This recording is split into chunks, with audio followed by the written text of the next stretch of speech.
to Life Hurts, God Heals. I'm one of your hosts, Kim Ward. And I'm your other host, Kurt Pflegl. And we also welcome you to part 2 in our discussion on the Enneagram. On this episode, we are covering the Enneagram numbers 2 through 7. And we're also talking about the healing messages that God has for each of the numbers.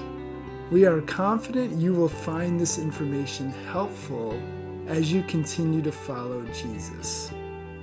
Without any further delays, let's continue the conversation about the Enneagram. We've just finished one slice of the pie, the gut triad, 8, 9, and 1. We're now entering the heart triad, 2, 3, and the 4. So let's start with the 2. The 2. Yeah, the helper. Warm, caring, and giving. They're motivated by a need to be loved and needed and to avoid acknowledging their own needs. So obviously everything in the heart triad is driven by feelings. And then normally we also talk about people in the heart triad struggling with shame.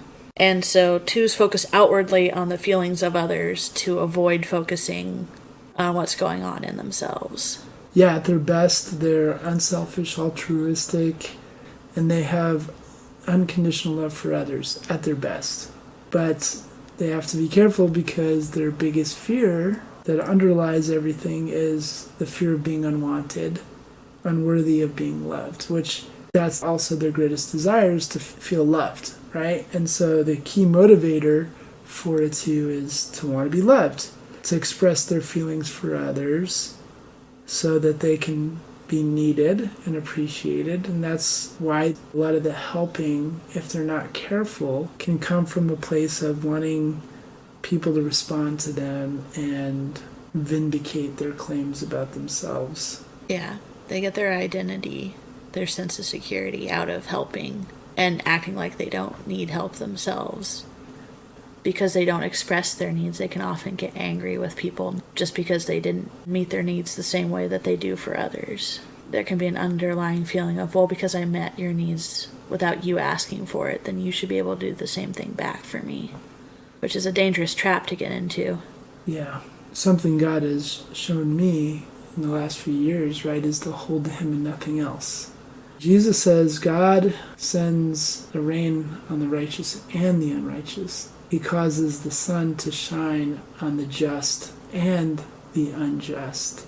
And that is the clearest picture of God's unconditional love. It isn't dependent on who we are, whether or not God blesses us. It is dependent on who He is. He's always pouring out His blessings unconditionally on us, whether or not we respond in kind.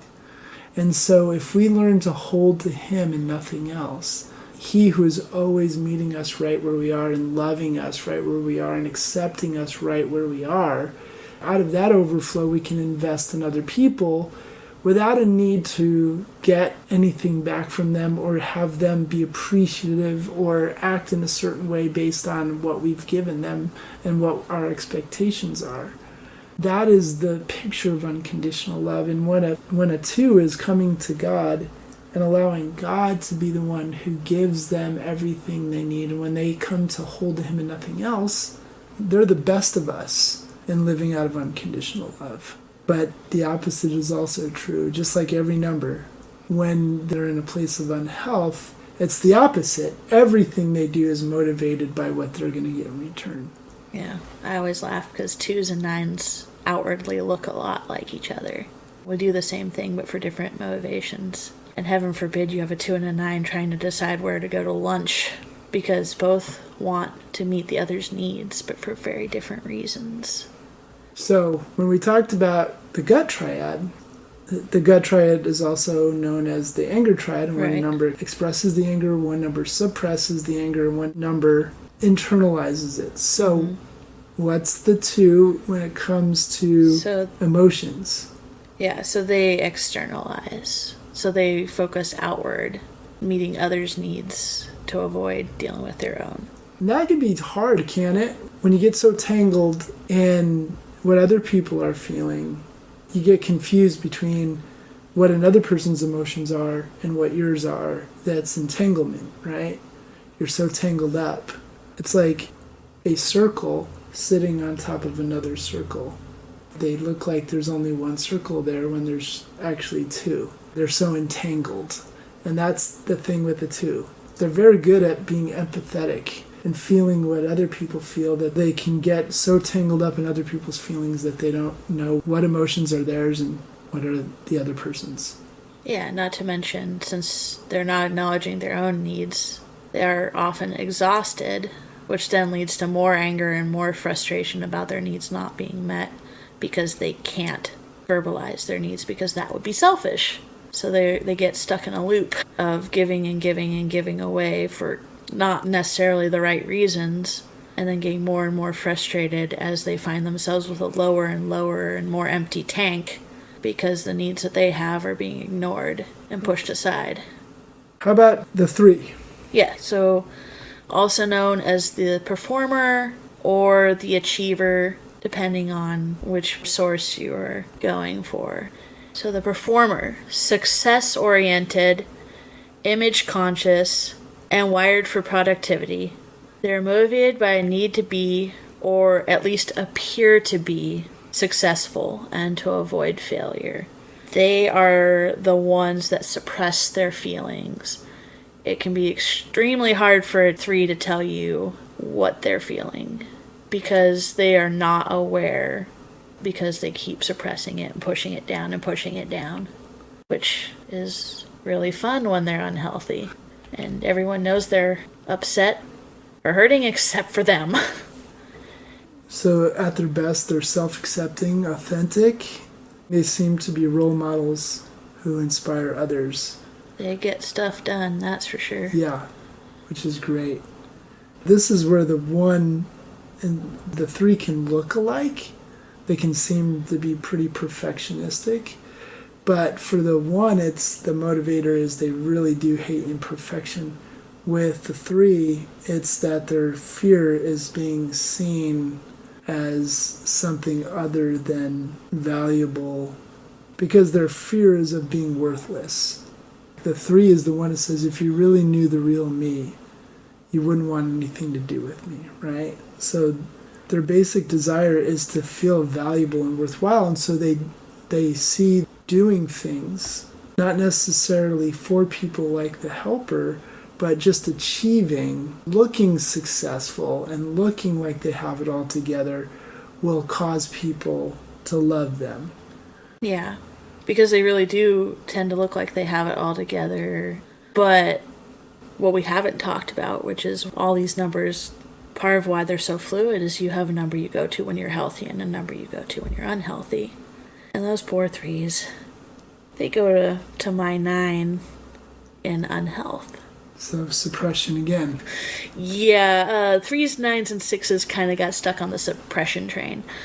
Either way you look at it, and we move between each other. There are these levels of health to unhealth that, that we can talk about at another time. Yeah. The Enneagram Institute does cover that. Each number has levels 1 through 9. 9 being what that number looks like at the healthiest, and 1 being what that number looks like at its unhealthiest. And I think that's very fascinating and also very helpful for us. Okay, so the last number in the heart triad in this slice of the pie is the 4. The 4, also known as the romantic. Creative, sensitive, and moody. They are motivated by a need to be understood, to experience their oversized feelings, and avoid being ordinary. So while the 2s focus all their feelings and emotions outwards towards others, and the 3s suppress it, 4s are the ones they feel it all of the time, and there pretty much is no off switch. And they express it. They can be very much inward focused, where the other 2 can be a bit more outward focused and focused towards others. The 4s get a little more inward directed in their attention to their emotions. They can also be called the individualist because they're very centered on being unique, right? Yeah, one thing to note about the 4, despite their desire to be unique, or maybe because of it, is that they also feel that there is something intrinsically missing within them that everyone else has that they don't. And so that's part of their pursuit of being an individual, is trying to recover what they feel like they're missing from their life. So at their best, they are inspired and highly creative people. They're able to renew themselves and transform their experiences, which is interesting, that uniqueness is a big thing, right? Their key motivator, as you said, is to express themselves in their individuality. They protect their own self-image and also take care of their emotional needs before tending to anything else. They really do focus in on their own emotional needs. They can be very inward focused in that way. And their basic fear is that they don't have an identity or a personal significance, which they tie to each other, right? So they are very focused on being uniquely them. That's why the other word for beyond romantic is individualist. One of the big problems a 4 has to be careful of, like all of us, greatest strengths are the greatest weaknesses.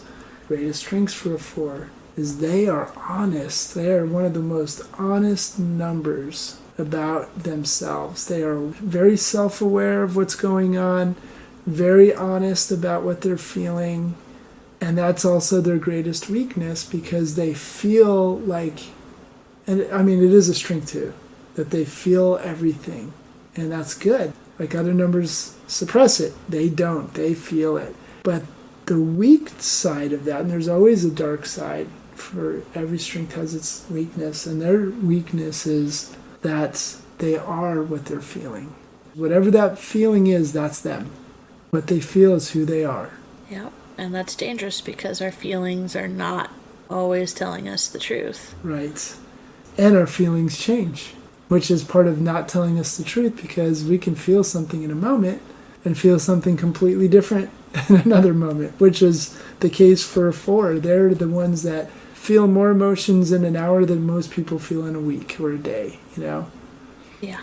So, okay, we have wrapped up the first 2 triads. The gut triad, 8, 9, and 1. The heart triad, the 2, 3, and the 4. The last triad is the head triad, or the fear triad, which is the 5, 6, and 7. The 5, the investigator. Analytical, detached, and private. They are motivated by a need to gain knowledge, conserve energy, and avoid relying on others. So all the numbers in the head triad are driven by fear. So 5s are the ones that externalize their fear. The outward world is a bit scary for them. So what can they do to kind of bring it under their control and keep things under wraps? Yeah, and which really goes to their basic fears, being useless, helpless, or incapable. The external world, as you said, is dangerous. So their fear is of being incapable of dealing with it, having the resources. The resources not necessarily financially, but also energy and solutions, having the solutions to problems. Having whatever it is that they need to deal with the external world. Even people. So that's their basic fear, and their basic desires to be capable and competent. Their key motivation is to possess knowledge, to understand the environment, to have everything figured out as a way of defending themselves from the threats from the environment. At their best, they are visionary pioneers, often ahead of their time and able to see the world in an entirely new way. Like on the Strengths Finder, I don't think there's a 5 out there who doesn't have input as one of their top 5. They are always looking to receive more information, more input. More than any other type, 5s want to find out why things are the way they are. That's why they're called the investigator. Yeah, they're good at research, they're good at investigating things and asking questions to the point where a lot of the times they're not comfortable with people asking them questions again, because then that's a risk of giving information that might actually put them in a risky situation where they feel exposed and not able to deal with it. So information is the greatest resource, and if they give away information, they may make somebody more competent than themselves, and therefore in a dangerous world, they have to have the leg up on all the competition. There's almost a scarcity mentality that they struggle with. That's a great way of saying it. That's exactly where they go. Yeah, that there's not enough. Whatever it is that they have is just not enough. So how are they ever satisfied? Unless they start bringing it to God in the middle of that, because God definitely does not work out of a scarcity model or a mentality. He makes it very clear that he gives us abundantly more than we could ever ask or hope for. So how could we ever be lacking with him? I mean, without him, that poor in spirit thing is most definitely true. We lack a lot. But since we're never without him, since he gave himself fully to us, then the idea of scarcity is not accurate thinking. But it's a big challenge for a lot of us, not just fives either. We think, oh, well, yeah, he provided all these other times, but he's not going to provide right now when there's $8 in the bank account and 10 days until payday. But he's provided all those other times. But we still get stuck in that this might be the time that he doesn't provide what we need. That's certainly a trap for the five, to think that they give away stuff and somehow there won't be enough left for them at the end. There's that song, "You've never failed me and you won't start now." Yeah, there's also a House Fires song called "I'll Give Thanks." And then the bridge is essentially, God, like you've never failed, so why do I keep going into this mentality? But we're convinced somehow that there's going to be a time where he doesn't. All right, I want us to skip the 6 for a moment, and there's a reason why. Let's go to the 7. The 7 is the opposite of the 5. Here in the fear triad, the 5s are afraid of the external world. The 7s are actually afraid of the internal world and go external to find all their fun so they can ignore the internal world. Yep. The 7 is the suppressor of their fear and the internal stuff. So the 7, the enthusiast. Yeah, I'd say that's a pretty accurate statement as I sit across from a 7. Yes, you do. Yeah, so the 7, the enthusiast. Fun, spontaneous, and adventurous. They are motivated by a need to be happy, plan stimulating experiences, and to avoid pain. So the basic fear is of being deprived and in pain, as you said. Their basic desire is to be satisfied and content, to have their needs fulfilled. Also, they want to maintain their freedom, their happiness, to avoid missing out. The FOMO, fear of missing out, that describes a 7 to a T. Sometimes that's where the choice paralysis comes in, because they don't want to miss anything. They want all the choices, but then they can't decide. And when I say they, I mean me. All right. So their whole goal is, to avoid missing out on worthwhile experiences, to keep themselves excited and occupied because they want to avoid pain. Yeah, that fear of missing out, man, some of the fun ways that shows up. Overscheduling. If you do say yes to too many things. Right, fear of missing out. Right. And doesn't mean those things are bad, but recognizing that even a 7 with their seemingly Energizer Bunny status of so much energy, they're finite still. True. And so they can wind up, because they're so focused on the future and the plans and all the fun things, they can struggle to be present in the moment. Yes, absolutely. That is the biggest issue. What we do is we're always anticipating the future experiences. So even when we're having what we thought would be a good time now, we go right to anticipating and thinking and planning the next thing, so we're not fully present to enjoy where we are. That is why God really invited me to be present to his presence in the present. That's the way I say it all the time, which makes total sense to me. And there's so much peace in that, to be present, to be practicing his presence and be mindful of who he is to me in each moment and where he is. Some of the spiritual practices that work for me really well in that is spending a lot of time in listening prayer. Why we do so many episodes about listening prayer is because that's how I practice presence, is asking God questions and then listening and being still. Yeah. Sometimes for hours in a day. And just listening and journaling what he's telling me, because doing that proactively helps me then practice that reactively throughout the day. It's just like muscle memory in sports. You practice on the practice field, so that in the game it's so ingrained you just do it automatically. That's why prayer and scripture reading, practicing those things in the way that God has invited us to practice them. And there's very different ways, just like I was talking about. But to practice those things in the season that God has given us proactively then helps us build muscle memory, so we reactively live that out throughout the day. And it's always fun for me to listen to you talk about this stuff because, the main reason a 7 is so busy is to avoid being still.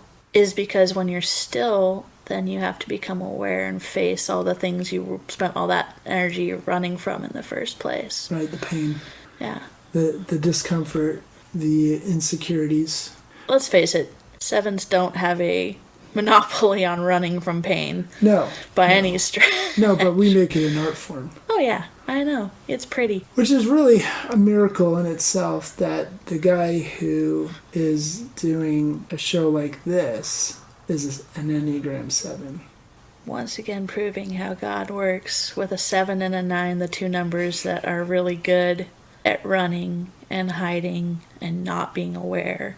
For God to invite them into this journey where you can't do this podcast and not be aware. Well, you could, I guess. Doesn't work well for me. Doesn't work well for anyone, really. Obviously, there's God right there in the midst of this.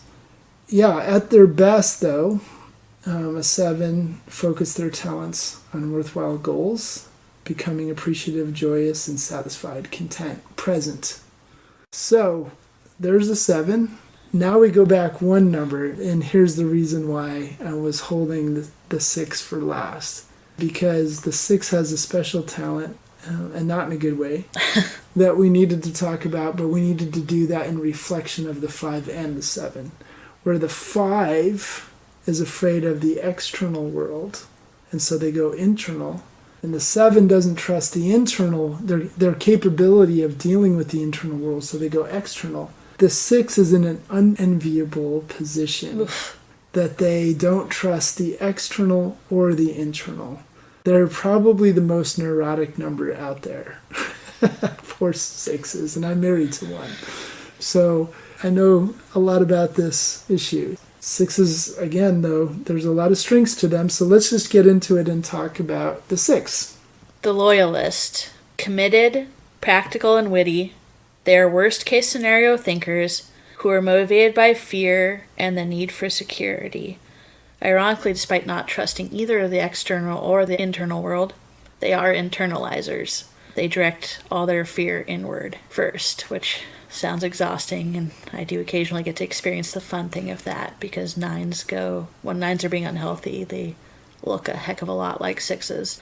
Yeah, I started off with some pretty negative things about the 6, but there's a lot of great qualities.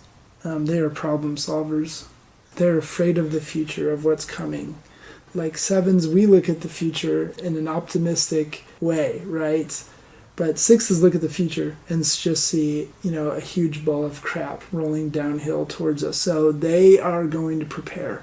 When I was diagnosed with this disease that I struggle with, inclusion body myositis, that's destroying the muscles in my legs, arms, and throat, when the doctors first said, we think you have a myopathy, but there are so many different kinds of muscle diseases out there, myopathies, that we don't want you to go research this because there's some really scary ones. And so let us do more tests before you do that. Well, my wife was like, no way. She said stronger words than that.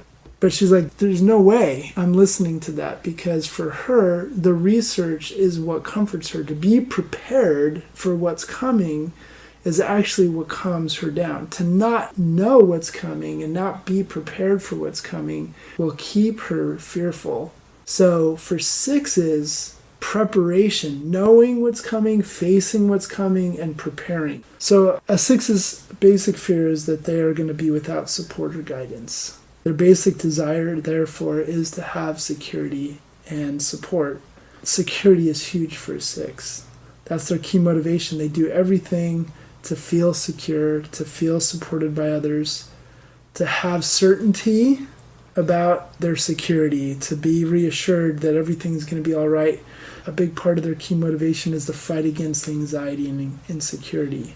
And they do that by testing everything, including other people and their attitudes towards them, and even testing their own thinking and feelings. They really don't trust themselves or anyone else. And yet they tend to lean into authority, structural authority, but even then they push back and test it. Again, there's that neuroses that governs the 6's, especially when they're in unhealth. But at their best, they're internally stable and self-reliant, courageously fighting for themselves and others.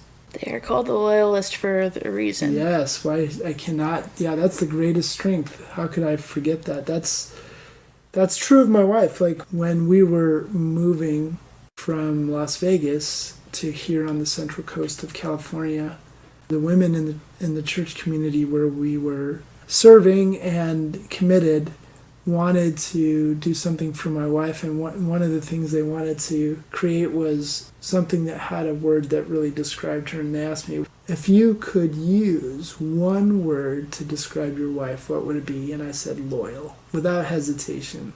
I trust her completely. Her loyalty is beyond question. Yeah, I've certainly gotten to experience that too. Obviously for a much shorter space of time, but for a number that can feel unseen and unheard, and definitely generally views the world as unsafe, which is just my 6 in unhealth kicking in. You know, there's a lot of trust there because she's already shown, hey, if you're here and you've proven that you're sticking around, then there's nothing she won't do to help you, to fight for you, like harder than you're fighting for yourself, maybe even. Which can occasionally lead to a frustrated 6 who's sitting there going, I gave you the solutions to what you need to do. I don't want to nag you and be your mother, but I see this problem you have in this area that you're struggling with, and you're not preparing yourself to do what it takes to fight that thing. I think you hit on something there, Kim, and that is the practicality of the 6. That's a huge strength. Mm-hmm. They are so practical. And that is a good thing because there's a lot of numbers that are idealistic, and the 6 is the one, like the 3, that get crap done. That is valuable. It can be a weakness like anything else, but it's a great strength. And for all of that neuroses, the practicality of what they bring is powerful. Yeah, where I move to 6 when I'm being unhealthy, a 6 moves to the healthy side of 9, where they learn to be at peace in the world and let go of some of that control and the need to plan for every single thing that could go wrong in the future. And that's that invitation from God to go, okay, I see this anxiety and I see this fear, and now will I give it to God and let him prove to me that he is who he says he is, and release that fear and anxiety to the only one who's capable of holding it on his shoulders in the first place. Right. So how does someone go about determining what their Enneagram number is? Yeah, I mean, there are online tests. I know both of us generally agree with this basic philosophy. Don't do them, because the problem with the online tests is they look at the outward actions more than the inward motivations, which is not the same thing. And because with the Enneagram, as we already talked about, different numbers can do the same thing for very different reasons. 2s and 9s tend to look a lot alike. The truth is, depending on your shade of your number, you can look like a few different things. And hey, when I took the test, I tested as a 4. So there you go. Yeah. What do you do to help people know what, or help them discover what number they are, because this might be helpful for other people to do even on their own. Yeah, so we've already mentioned his book in Morgan Cron's book, The Road Back to You. It's a great primer. One of the things I love about it, and I'm assuming is one of the things you loved about it or you wouldn't have brought it in, the beginning of each chapter describing each number, there are 20 statements that say I am or I feel or I do. And so you go through that checklist, and ideally if you're doing it for yourself, it's important to be really honest with yourself, even if it's uncomfortable. Because there can be a tendency to go, oh, I don't want to be that number. And then there can be that temptation to not be honest and answer the questions honestly. It's why I like doing lists with people. I find it fun. And I normally use a piece of paper to check off how many statements. 15 or above, it's most likely your number. But I also had someone who checked off like 16 or 17 on like 4 different numbers. Now, I've had people who were checking low on everything. That's the point of this, is to come into a deeper relationship with God. So invite him into every step of this journey of discovering your number. Let him lead it. Let him show you who you are and what you go to rather than him. What is your number? What are the weaknesses of your number? What are the strengths? And what do you turn to in that number rather than him? Let him in and let him guide you into the healthiest version of you can be. And one of the ways God helps us with that is he has a healing message for every number. So Kim, would you mind reading the healing messages for each number? And since we did them starting with the 8s, would you give the 8 their healing message?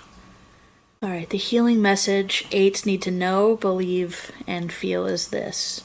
There are lots of trustworthy people in the world, and though the risk of betrayal is real, love and connection will forever elude them unless they welcome and reconnect to the innocent, less defended child they once were. Yes, betrayal is exquisitely painful, but it doesn't happen as often as 8s fear it does. And if or when it does, they'll be strong enough to survive it. How about the healing message for the 9? Yeah, the healing message 9s need to hear is, we see you, and your life matters. God didn't invite you to this party to live someone else's life. We need you here. Okay, how about the healing message for the 1? You're imperfect, and you're wired for struggle, but you are worthy of love and belonging. What's the healing message for the 2s? You're wanted. 2s' needs matter, and they can begin now to learn how to directly express their real feelings and desires without undue fear of humiliation or rejection. How about the 3? What's that healing message for them? You are loved just for who you are. How about the healing message for the 4s? We see you. You're beautiful. Don't be ashamed. Now we're in the fear triad. What's the healing message for the 5s? The healing message for the 5s. Your needs are not a problem. You don't need to protect yourself from being overwhelmed or depleted. You have abundant resources available to you. Abundance mentality, as we talked about. How about the healing message for the 6s? The healing message for the 6 is that they are ultimately safe. This doesn't mean they're magically protected from danger or disaster, just that from an internal perspective, this story ends well. And last, but definitely not least, what's the healing message for Enneagram 7s like me? God will take care of you. I know it's easier said than done. It will take courage, determination, honesty, and help to confront the painful memories and stay with the feelings as they arise. But if you do, then you'll grow the deep heart and become a truly integrated person that you were meant to be. Awesome. It's good stuff. Before we close out, I want to just point out, if you're asking the question, how do I live trusting this healing message? How do I grow into trusting in this healing message and therefore live from it? The end of each chapter on one of the 9 numbers in The Road Back to You has steps to help you grow in health. And also for those who are interested in maybe learning more about your number, especially if you're having a hard time identifying your number, Ian Morgan Cron also has a podcast called Typology, where he interviews people of different Enneagram numbers. You can find some of the ones where he's interviewing people of a number that you might suspect you are, or at least if you have a few, and listen to those. They're quite interesting. The core of this is you have to bring it to God. All the other resources in the world aren't going to help if you're just using them to replace the place that he is supposed to have in this journey. And don't get frustrated in the middle of it. He's not impatient with us. What right do we have to be impatient with ourselves if he's not impatient with us? It's a journey, and checking into this is just the first step. So on that note, Kurt, if you want to pray for those listening. Yes, I would love to. God, thank you that you are infinite love. Where we are all imperfect, we're all incomplete, because we're all finite. And it is not something to be ashamed of. It is the very thing that is a gift in itself, an invitation to come to you and receive the fullness of your completeness, your complete patience, so that we never have to be impatient with ourselves because you aren't, as Kim said, your infinite love, your infinite kindness, your infinite joy, your infinite celebration over us. Thank you, Jesus, that you showed this clearly by using the terminology of a wedding feast as the description of heaven, that we are always celebrated because that is your atmosphere, the fullness of who you are, the atmosphere of heaven, and you are heaven. So God, thank you that whatever number we are, there are flaws and there are issues and there are weaknesses and there are things we lean into rather than you. But the essence of this is that you are celebrating over every one of us because that is who you are. So I bless everyone listening with the courage to go on the journey to discover more of who they are. So in that process, they can understand who you are because you made them the way they are. I bless them with an acceptance, a growing acceptance and pursuit of who they are, to see that you are meeting them right where they are. I bless them with your acceptance, your love. I bless them with a greater openness, courage, and awareness to just run after you and seek you out to understand who they are. I bless them with divine illumination, divine revelation, courage, strength, and peace. Growing integrity and wholeness in this discovery process. In Jesus' name, amen. Amen. Thank you for being with me on this journey. Anytime. Apparently we're in this for the long haul. We are. And we invite all those who are listening with us to be in it for the long haul as well. We love you and we're thankful for you. Thanks so much for listening to this episode of Life Hurts, God Heals. And if you're curious to know more about us and what we offer, we are part of a larger organization called Elevate Slow, which is a disciple-making movement intent on seeing the good news of who Jesus is and what he's done for us, planted in every culture around the world. If you'd like more information, you can go to our website, elevateslow.com. That's elevateslo.com. And as always, please remember that you are God's beloved, so be loved.